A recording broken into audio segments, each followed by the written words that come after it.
just wanted to tell you, Officer Brown, I mean, you're taking money out of my kids' mouths.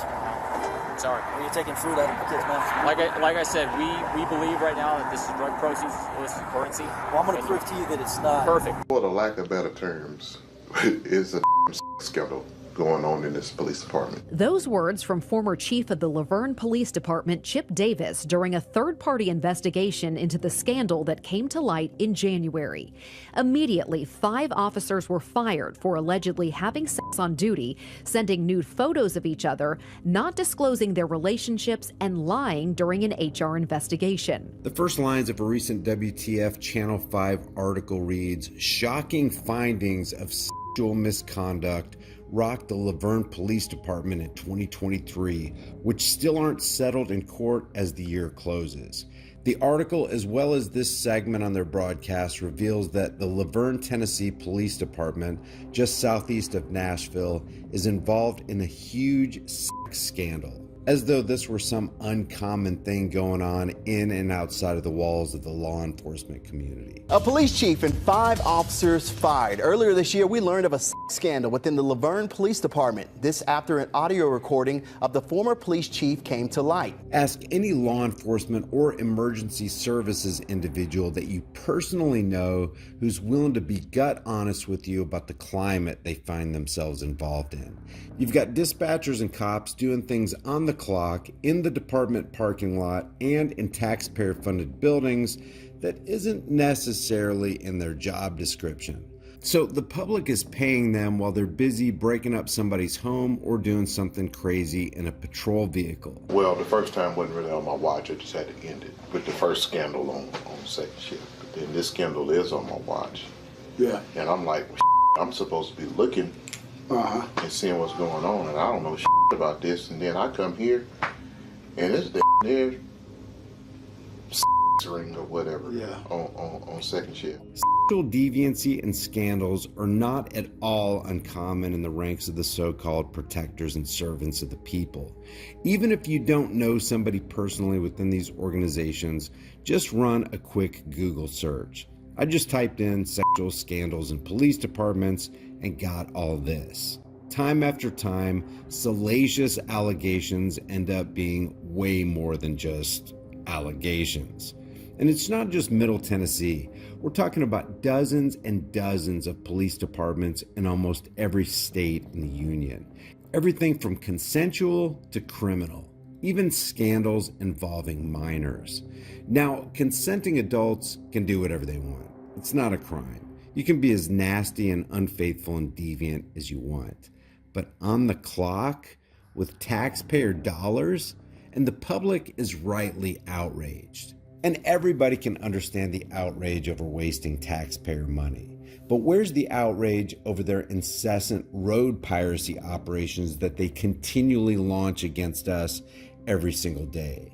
Where's the pure anger unleashed as the boys in blue and the dispatchers conspire against us at routine traffic stops? Where's the wrath and the righteous indignation over their seizure of our property and the abuse of our family members?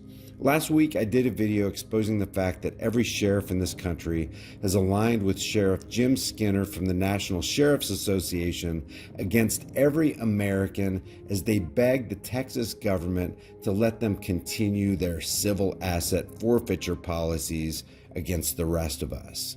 You know what YouTube did? They demonetized it. They said that it's a sensitive event dealing with war, death, or tragedy.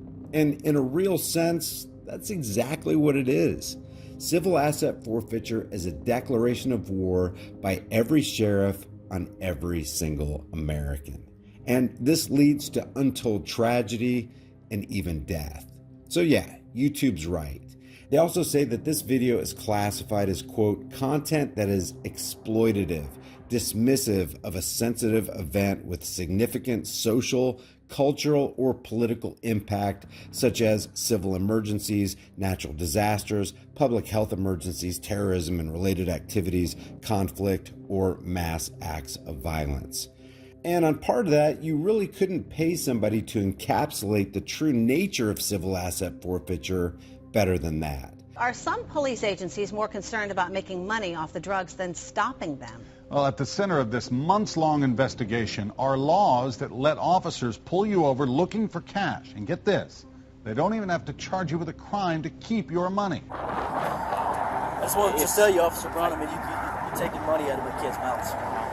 Sorry. Or you're taking fruit out of my kids' mouths. Like I said, we believe right now that this is drug proceeds, illicit currency. Well, I'm going to prove to you that it's not. Perfect. A tractor-trailer stop for a traffic violation leads to a search and the discovery of large blocks containing almost $200,000 cash that officers keep on the suspicion that it's drug money. Under civil forfeiture, you give law enforcement a direct and perverse incentive to go out and try to take as much property from citizens as possible. The U.S. Supreme Court will now consider a case that involves civil asset forfeiture in Alabama.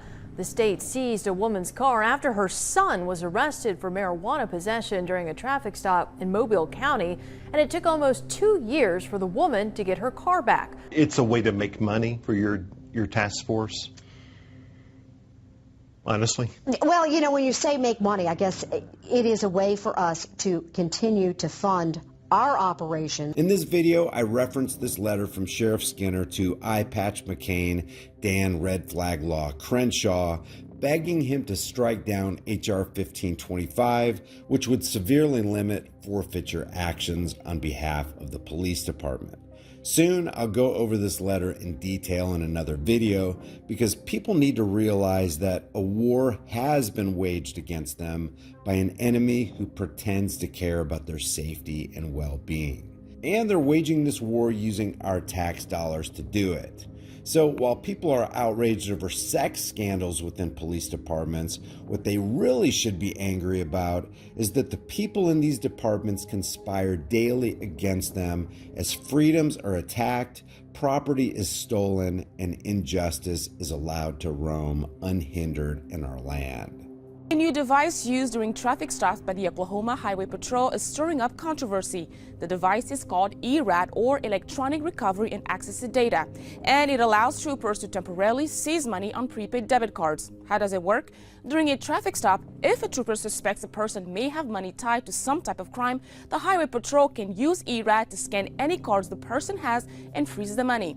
Once someone's money is seized, it is up to them to prove the money is not connected to a crime. Oklahoma troopers started using 16 of these devices 3 weeks ago. If you want to support this channel, become a channel member, grab a shirt, and leave a comment. Do you have firsthand knowledge of cops and dispatchers using taxpayer money to do things that the public would be outraged about? If you do, leave a comment. I may cover it in a future video. In the meantime, like this video, share this video, subscribe to this channel, but more importantly, learn your rights and exercise them. Yeah, freedom is dangerous. The only thing more dangerous is not having freedom. We don't want badge psychopaths taking away any more of our rights. I'll see you in the next video.